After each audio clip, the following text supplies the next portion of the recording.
नमस्कार विद्यार्थी मित्रांनो, आजच्या भागामध्ये मी तुमचं सर्वांचं स्वागत करते। आज आपण मागील टीईटी परीक्षेमध्ये समाजशास्त्र आणि नागरिकशास्त्र या विषयाचे जे प्रश्न आलेले आहेत ते प्रश्न आज आपण पाहणार आहोत। तर व्हिडिओ आवडत असेल तर व्हिडिओला लाईक आणि सबस्क्राइब करा। तर आजचा पहिला प्रश्न आहे, 16व्या शतकाच्या उत्तरार्धात जनतेच्या हक्कांची पायमल्ली होऊ लागली कारण। यामध्ये आपल्याला 4 पर्याय दिलेले आहेत। तर पहिला पर्याय आहे धर्मगुरूंचे कर्मकांड स्तोत्र, 2 राजसत्ता प्रबळ बनली, 3 वैचारिक क्रांतीची प्रेरणा नाही, 4 सामंतांचा पगडा। तर आपल्या प्रश्नाचं उत्तर आहे पर्याय क्रमांक 1 धर्मगुरूंचे कर्मकांड स्तोत्र। त्यानंतरचा प्रश्न, यमुना पर्यटन या मराठीतील पहिल्या कादंबरीचे लेखक खालीलपैकी कोण आहेत? तर पर्याय क्रमांक 1 हरिभाऊ आपटे, 2 वामन मल्हार जोशी, 3 वि स खांडेकर आणि 4 बाबा पदमनजी। तर या प्रश्नाचं अचूक उत्तर आहे पर्याय क्रमांक 4 बाबा पदमनजी। यामध्ये आणखी एक प्रश्न तयार होणार आहे की मराठीतील पहिली कादंबरी कोणती आहे? तर मराठीतील पहिली कादंबरी आहे यमुना पर्यटन। त्यानंतरचा प्रश्न, गुजरातमधील विजयानिमित्त फतेपूर सिक्री येथे बुलंद दरवाजा कोणी बांधला होता? तर पर्याय 1 आहे औरंगजेब, 2 अकबर, पर्याय क्रमांक 3 शहाजहान, पर्याय क्रमांक 4 कुतुबुद्दीन ऐबक। प्रश्नाचं अचूक उत्तर आहे पर्याय क्रमांक 2 अकबर। फतेपूर सिक्री हे शहर उत्तर प्रदेश राज्यामध्ये आग्रा शहराजवळ आहे। तर हा जो दरवाजा आहे बुलंद दरवाजा तो इसवी सन 1602 मध्ये बांधलेला आहे आणि या दरवाजाची उंची 280 फूट आहे।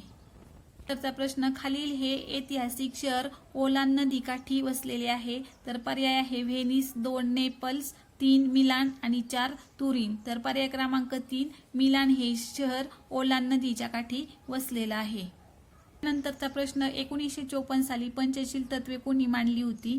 तर पर्याय 1 सरदार वल्लभभाई पटेल, पर्याय 2 पंडित जवाहरलाल नेहरू, पर्याय 3 डॉक्टर राजेंद्र प्रसाद आणि पर्याय क्रमांक 4 डॉक्टर बाबासाहेब आंबेडकर। तर ह्या प्रश्नाचं अचूक असं उत्तर आहे पर्याय क्रमांक 2 पंडित जवाहरलाल नेहरू यांनी 1954 साली पंचशील तत्वे मांडली आहेत। प्रश्न, छत्रपती शिवाजी महाराजांचे धाकटे पुत्र छत्रपती राजाराम महाराज यांच्या आज्ञेवरून रामचंद्र पंत अमात्य यांनी कोणता ग्रंथ लिहिला होता? तर पर्याय क्रमांक 1 विनंती पत्र, 2 आज्ञापत्र, 3 वरील दोन्ही पण आणि पर्याय क्रमांक 4 यापैकी एकही नाही। तर या प्रश्नाचं अचूक उत्तर आहे पर्याय क्रमांक 2 आज्ञापत्र। त्यानंतरचा प्रश्न, पृथ्वीवरील एखाद्या ठिकाणचे नेमके स्थान निर्धारित करण्यासाठी खालीलपैकी कोणत्या प्रणालीचा वापर करण्यात येतो? पर्याय क्रमांक 1 रिमोट सेन्सिंग, 2 सोनार तंत्रज्ञान, 3 रिश्टर स्केल आणि 4 जीपीएस। तर आपल्या प्रश्नाचं अचूक उत्तर आहे पर्याय क्रमांक 4 जीपीएस। क्षेत्रफळाच्या दृष्टीने महाराष्ट्रातील सर्वात मोठा जिल्हा कोणता आहे? तर पर्याय 1 पुणे, 2 सातारा, 3 अहमदनगर आणि 4 छत्रपती संभाजीनगर।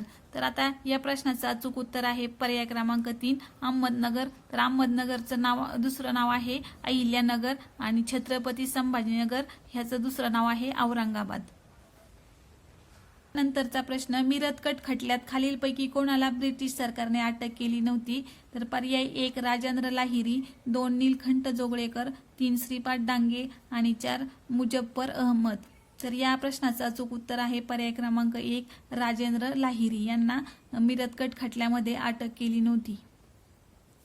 भारताने 1969 मध्ये पहिला अग्निबाण टिंबटिंब येथून सोडला? तर पर्याय क्रमांक 1 बंगळूर, 2 श्रीहरिकोटा, 3 थुंबा, 4 हैदराबाद। तर या प्रश्नाचं अचूक उत्तर आहे पर्याय क्रमांक 3 थुंबा। पृथ्वीच्या अंतर्गर्भामध्ये प्रामुख्याने टिंबटिंब व टिंबटिंब हे खनिजे आढळतात? तर 1 सिलिका व मॅग्नेशियम, 2 निकेल व लोह, 3 सिलिका व अल्युमिनियम आणि 4 लोह व मॅग्नेशियम। तर या प्रश्नाचं अचूक उत्तर आहे पर्याय क्रमांक 2 निकेल व लोह।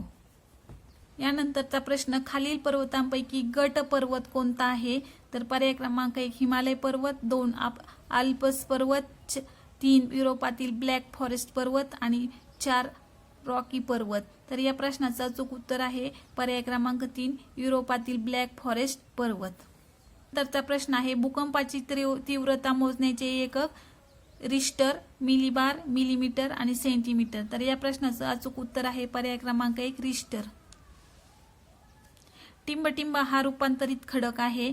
तर पर्याय क्रमांक 1 शेल, 2 बेसाल्ट, 3 संगमरवर आणि 4 ग्रेनाइट. तर या प्रश्नाचं अचूक उत्तर आहे पर्याय क्रमांक 3 संगमरवर. भारतातील राज्यांमध्ये क्षेत्रफळाच्या दृष्टीने सर्वात मोठे राज्य कोणते आहे? तर पर्याय क्रमांक 1 झारखंड, 2 राजस्थान, 3 मध्य प्रदेश, 4 छत्तीसगड. तर या प्रश्नाचं अचूक उत्तर आहे पर्याय क्रमांक 2 राजस्थान. खालीलपैकी अरवली पर्वतातील सर्वात उंच शिखर कोणते आहेत? तर पर्याय क्रमांक 1 गुरु शिखर, 2 धुपगड, 3 पंचमढी, 4 कळसुबाई. तर या प्रश्नाचं अचूक उत्तर आहे पर्याय क्रमांक 1 गुरु शिखर. यानंतरचा प्रश्न आहे भारतातील जागृत ज्वालामुखीचे उदाहरण अंदमान द्वीपसमूहापैकी टिंबटिंब आहे. तर पर्याय क्रमांक 1 मिनिकॉय बेट, 2 बॅरन बेट, 3 कॅनियनोर बेट आणि 4 अभिनंदिवी बेट. प्रश्नाचं अचूक उत्तर आहे पर्याय क्रमांक 2 बॅरन बेट. तरचा प्रश्न आहे कर्नाटकातील शरावती नदीवरील धबधबा टिंबटिंब आहे. तर पर्याय क्रमांक 1 झेनित धबधबा, 2 दुवांदर धबधबा, 3 जोग धबधबा, पर्याय क्रमांक 3 जोग धबधबा, पर्याय क्रमांक 4 शिवसमुद्रम धबधबा. तर या प्रश्नाचं अचूक उत्तर आहे पर्याय क्रमांक 3 तर जोग धबधबा. तर यानंतरचा प्रश्न आहे भारतातील सर्वात मोठे गोडे पाण्याचे सरोवर. तर पर्याय क्रमांक 1 सांबर सरोवर, 2 लोणार सरोवर, 3 उलर सरोवर आणि 4 पगोंग सरोवर. तर या प्रश्नाचं अचूक उत्तर आहे पर्याय क्रमांक 3 उलर सरोवर. तर उलर सरोवर हे जम्मू काश्मीरमध्ये आहे. नंतरचा प्रश्न आहे उडीसा राज्यात संबलपूरच्या महानदीवर उभारण्यात आलेला प्रकल्प. तर पर्याय क्रमांक 1 जायकवाडी प्रकल्प, 2 हिराकूड प्रकल्प, 3 भांकरा नांगल प्रकल्प, 4 दामोदर खोरे प्रकल्प. तर या प्रश्नाचं अचूक उत्तर आहे हिराकूड प्रकल्प. पावसाच्या पाण्यावर अवलंबून असणाऱ्या शेतीस टिंबटिंब शेती म्हणतात.